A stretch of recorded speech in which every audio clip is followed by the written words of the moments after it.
directly tied to sugar.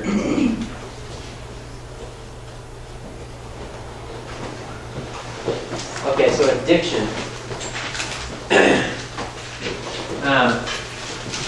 I had a really good article I want to reference a couple things on it, but we have to treat sugar like an addiction, because it is.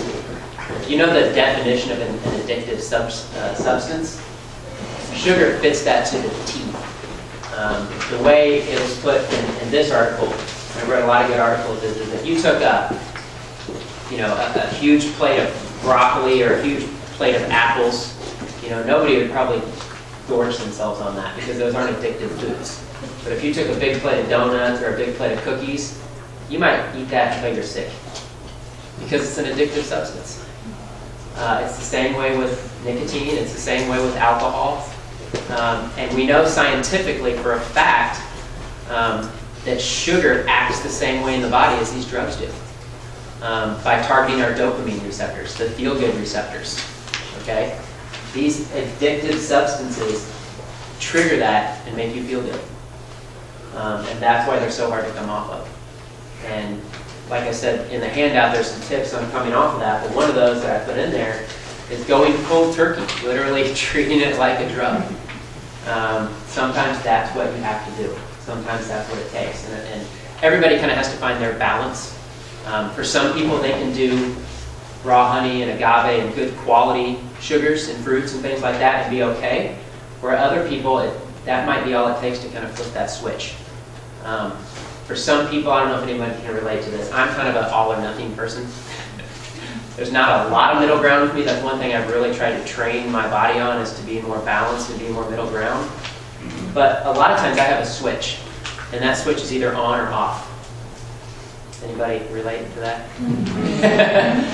So with sugar, that's big time, because I can do a cleanse. I can put it in my head that for 30 days I'm not going to do sugar, and I can do a piece of cake. I have no problems. I'm not tempted. But as soon as I'm off it, and I flip that mechanism back on, then it can go straight downhill from there very quick. I don't pretend to be immune to these things. We all live in America. We all fight these things. So sugar is everywhere you look in places you haven't looked. This might be a good time to go just real quickly kind of over this demonstration. But basically what this is empty bottles, okay, but refilled with white table sugar, the amount that's in that food that you consume. So what are some things people consider healthy? Sobe Life Water. A lot of people drink Sobe Life Water. That's how much sugar is in that Sobe Life Water. Okay, and if you drink these as your water, you're drinking these all day long, it's easy to imagine how much extra sugar you're consuming and you don't know. Plus, this is supposed to be water. It's supposed to be water, not sugar. You need water. Propel, it's a much smaller amount. Probably about a teaspoon. Doesn't it have an artificial sweetener? Some do. Propel? Some do, some don't, yeah. Yeah, I'm not sure. And they keep changing them too, I know a lot of you know this, but I'm going to say it anyway. High fructose corn syrup, they renamed it. It's now going to be called corn sugar. Just to kind of deceive you, so be aware of that. Yeah, exactly. Do you have a question? Yeah, the ketchup is probably the craziest one. Okay? One small bottle of ketchup. That's my kid wants. Anything in it. I have a question. Yeah. So the ketchup I buy at Whole Foods has the ingredient like evaporated cane juice. Is that any better? It's better. That? It's better. Okay. It's better. It's a better choice. Absolutely. And it's probably a smaller amount, too. Definitely. Yeah. Like it's farther down than the ingredients. Yeah, like here's an example, and this is, to me, it's the most scary because I think a lot of times as adults we know that we're putting the sugars in our body, but a lot of times we don't know the sugar we're putting in our children's body. This is a typical day for a kid. Tell me if this doesn't sound typical. Cereal, 2% milk and orange juice for breakfast. Pizza and apple juice for lunch. Macaroni and cheese and milk for dinner. That's the sugar that we're giving our kids every single day. And that doesn't count on the cookies and all the stuff. Yeah, that doesn't count the sweets. Yeah, exactly. Here's a small, super small jar of Jif peanut butter. But what really frustrates me is the water, vitamin water. How much sugar is in that vitamin water? It's not water. If it's got sugar in it, it's not water. Salsa? Yeah. Yeah, there's actually a lot of sugar added to salsa.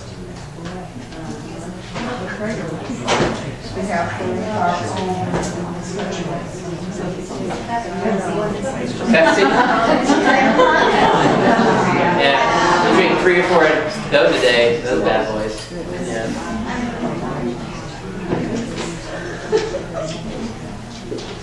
High blood pressure related to inflammatory conditions. Excuse me, Vaughn. Yes. I'm sorry.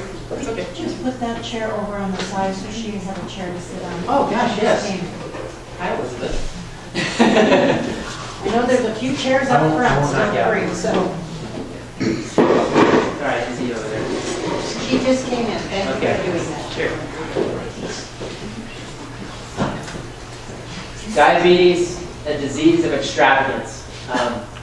People that know me know I'm very to the point.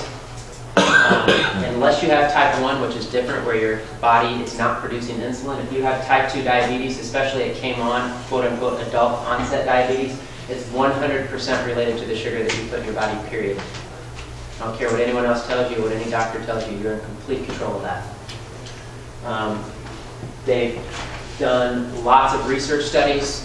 There's actually a clinic in Arizona ran by Dr. Gabriel Cousins, where he takes type 2 diabetics, puts them on a 30-day raw food diet, and in 30 days they're not diabetic. Their blood sugars are normal, they're off all their medications, and they're off insulin. That fast. It actually happens within 2 weeks that they stay them on. The United States, and this is probably different now, but about a decade ago, the United States had 17 times more coronary heart disease than Asia. There's a lot of cultures around the world that don't get heart disease, diabetes, and cancer. Artificial sweeteners are not the answer. We thought it was the answer. You know, we thought, hey, no more sugar, let's give artificial sweeteners and that'll save the day, right? Well, of course, in the eyes of the giant food companies, because they can make more money. But we know now it's not the answer. We know aspartame and sucralose and saccharin and all those things are major, major neurotoxins. Damage the nervous system, directly linked to Alzheimer's, ADD, ADHD, all different kinds of degenerative brain conditions, MS, nervous problems, nerve conditions. So artificial sweeteners are not the answer. Even though they keep coming out with a new one, don't trust it. Excuse me. Yeah. I just want to say that I work with a lady that only used artificial sweeteners, and she just came out of the hospital. She's developed a brain tumor, and they told her that it was from her heart. You guys hear that? She said that she works with a lady that cut out, did she cut out sugar? Yeah. She cut out sugar and did all artificial sweeteners, and she just got out of the hospital because she had a brain tumor, and the doctors even told them that the brain tumor was from the artificial sweeteners. Is artificial sweetener in diet soda? Yes. Mm. That-